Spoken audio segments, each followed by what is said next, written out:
се казваш? Борислав. Как се чувстваш след състезанието? Нормално. Доволен ли си от представянето си? Вчера, да.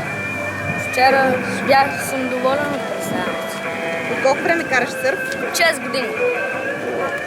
На кое място обичаш да караш сърф най-много? Ами, в България най-обичам на Лознец, извън България в Гърция. Кой стил предпочиташ? Лайф или фристайл? Фристайл. Имаш ли бъдещи планове за сърфа? Да. Какви? Ами, бих се развил спокойно извън страната, защото много по-бързо ще успея. И като стана по-добър, да си намеря спонсори.